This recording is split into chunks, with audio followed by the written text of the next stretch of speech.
All these cards together cost me around about £40 on eBay.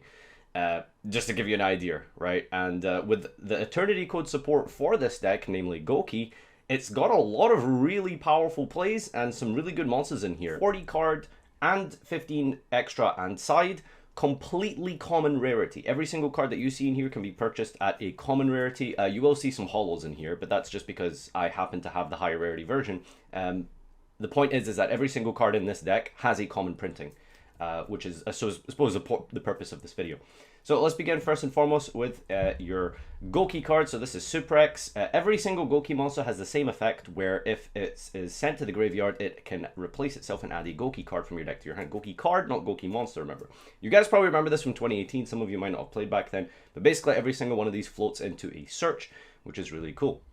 So 3 Goki Suprex, this is the most important one. You want to see this in your opening hand, because when you normal summon him, you can activate its effect to special summon another Goki from your hand. The other Goki, mostly this is just like fitting names in here because you just want as many Gokis as possible. Again, same graveyard effect, floats into another Goki search. Twist Cobra has a kind of semi-relevant effect. It probably comes up in this more than it did in the old Goki deck, obviously. But like during damage step, you can like tribute a Goki and then this gains attack equal to the guy you tributed.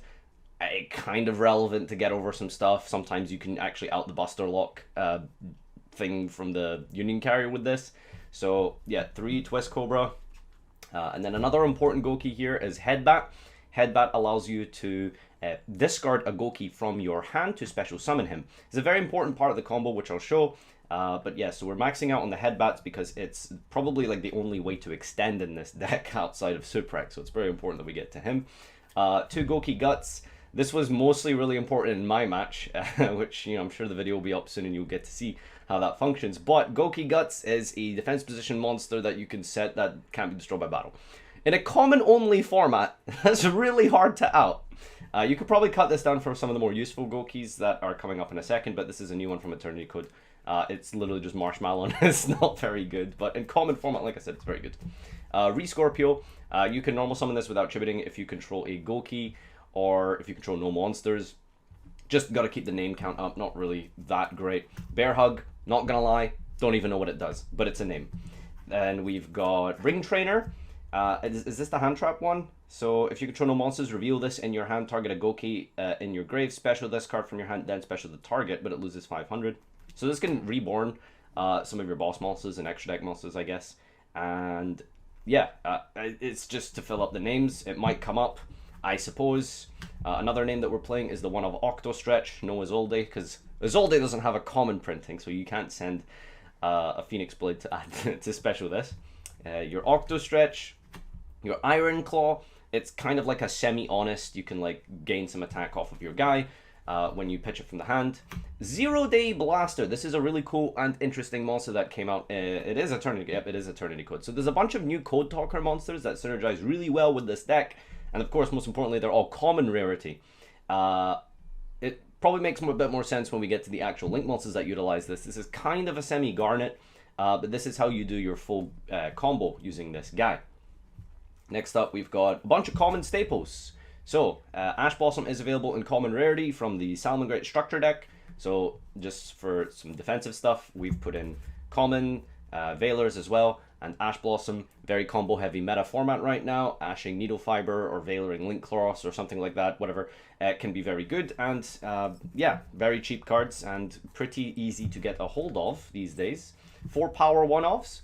We've got Monster Reborn. Very little ways to extend in this deck. So really, it's hard to find anything else that can really just help you put 2 Gokis on the field, which is how you do the combo. You want to just put 2 Goki monsters on the field and go off. So Monster Reborn helps with that, as well as 1-for-1 going into your Octostretch. Rota, of course, just another way to get to Suprex or Headbat or something and upstart for the consistency. And moving on to the most powerful spell in the whole deck, this is a Goki rematch. Yes, you're probably wondering, Farfa, this is super rare. I know. But like I said, this was reprinted in common, so it is available in common rarity for very cheap. I believe it's a star pack common or something. But yeah, 3 Goki rematch, target 2 Goki monsters in your graveyard, special summon both of them in defense. They must have different levels from one another. And as well, important thing to note is that it doesn't fizzle out to DD Crow. Ha, he said the F word. So, if your opponent DD Crows one of your targets, you still resolve it as much as you can. It's not like Abyss Squall, if anyone knows what that is. You know, shout outs to old OG Mermail players. Call by the Grave, very cheaper in Ultra than common, but you know, technically it still qualifies because it has a common printing originally. 3 Call by the Grave help you push through your plays and push through your combos by stopping your opponent's hand traps. And then we've got another quote-unquote extender, Double Summon.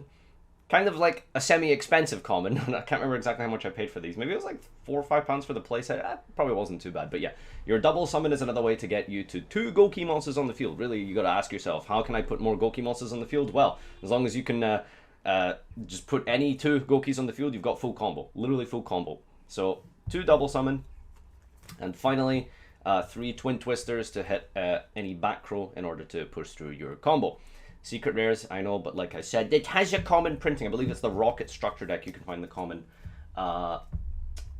Twin Twisters. The extra deck is very Goki heavy, but there is a couple of like good toolbox cards in here. Your Borrowload, common printing from Rocket Structure deck had so many of these good cards. Link Karibo. There's a lot of level 1s in here, and sometimes you just have to stall until you can get into your combo.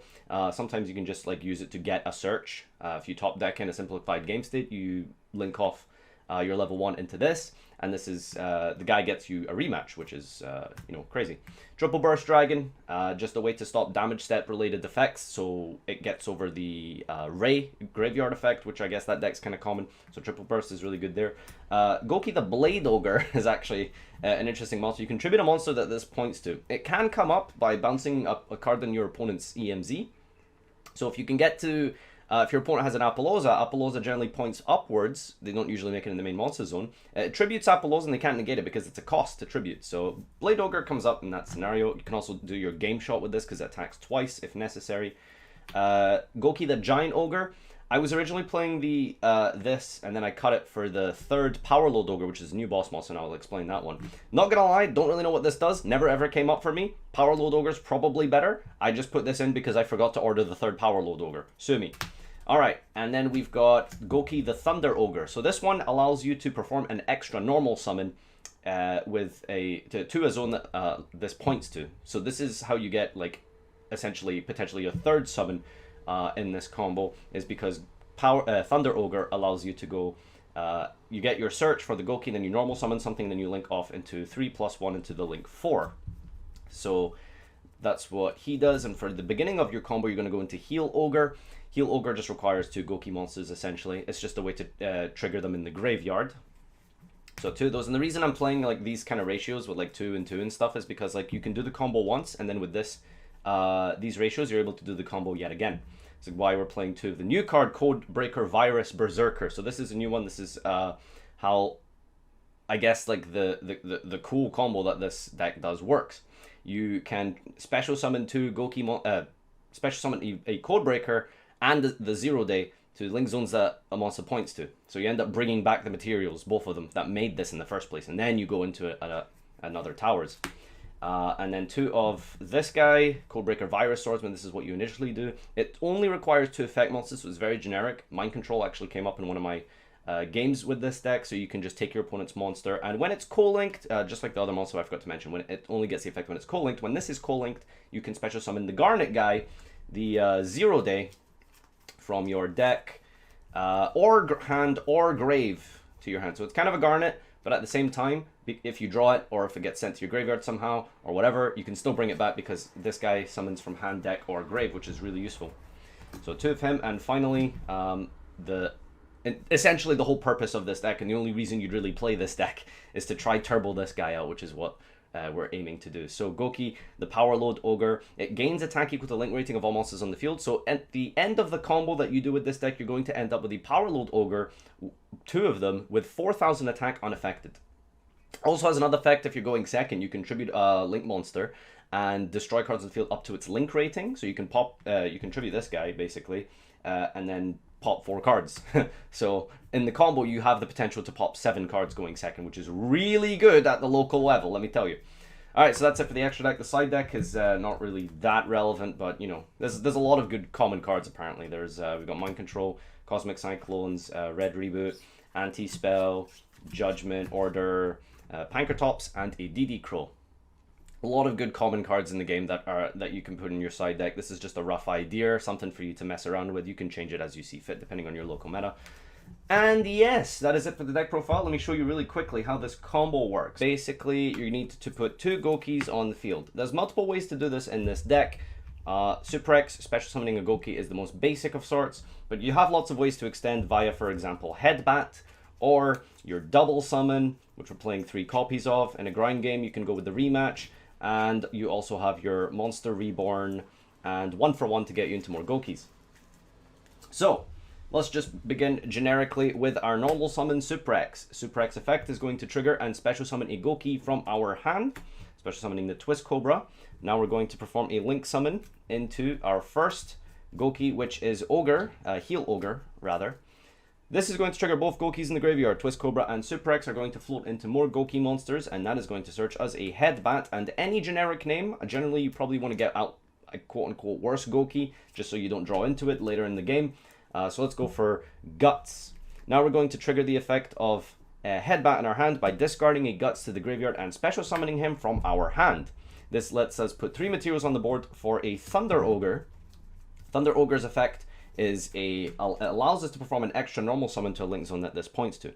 So in the process here, we're going to trigger the effect of Headbat, which gets us again, I usually just go for a monster that I don't really want to draw into. So let's just go for an Octo Stretch here. So now we can perform an extra normal summon into a zone that he points to. This is our second normal summon for Octo Stretch. Then we're going to link off into a 4, the first Power Load Ogre of our combo.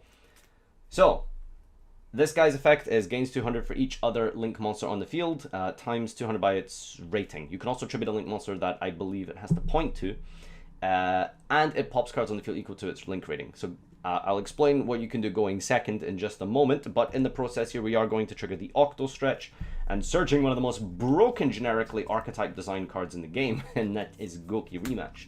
Not quite Infernally Launcher, but close enough. So we're going to activate the effect of Goki Rematch here, targeting a monster that we have not yet triggered, that being a Goki Guts, and just whatever else we have here in the process. Let's go for a Twist Cobra. So now we're going to link into our first Codebreaker monster, and that is Virus Swordsman. Virus Swordsman effect here triggers when it is special summoned to a co-link. You can bring out the 0-day from your deck, and you can bring it out from your hand or graveyard as well if you've drawn it or at some point during the game you have used it. So this brings out the Codebreaker 0-day. Now we have 3 materials on the board, and we can go for a link 3 into Virus Berserker. Virus Berserker has an effect here where you can bring back the Codebreaker monsters to zones link monster points to. Power Load Ogre is pointing basically everywhere, and we can bring it back to these zones here. Now, if you're going second at this stage, you can also opt to trigger the effect of Virus Berserker, and you can destroy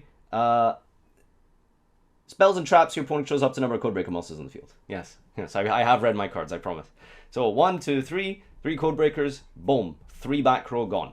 I would probably question why my opponent hasn't done anything about my combo with 3 back row at this point in the duel. But hey, Yu-Gi-Oh players will do that. An important thing, I guess, you can maybe hit like Scales or something if you're going against Pendulum. Those don't really react or interact with you rather. But anyway, we have a link 3 and a 1 on the field, so we're just going to go into our final Power Load Ogre here. So what this guy does, as I've already mentioned, the attack boost is relevant, but this is very specifically 4,000 and 4,000 at this point in the game. So if you can attack over any monster that they have on the field, this is 8,000 damage exactly. Any back row that they have would have been able to have been destroyed by the Virus Berserker, and on top of that, you can choose to use his effect here by tributing this Power Load Ogre. It still can be tributed by cost. And then you can target cards your opponent controls up to its link rating, that being 4, and you can pop 4 cards on the field. You can imagine if you Dart Ruler your opponent's full board and you do this going second, you've wiped everything and they have no more resources left probably. So yeah, that is the basic combo here, the Bashook combo, and that is how this common rarity deck is able to do actually a really, really ridiculous combo, just using cards that cost less than chips or socks. Shout out to the Richard Bisco. Alright, well, thanks for watching, everyone. I hope you enjoyed this video. Let me know in the comment section down below if you enjoyed this. Make sure you hit the like button, share and subscribe, etc. I will see you until next time. Adios.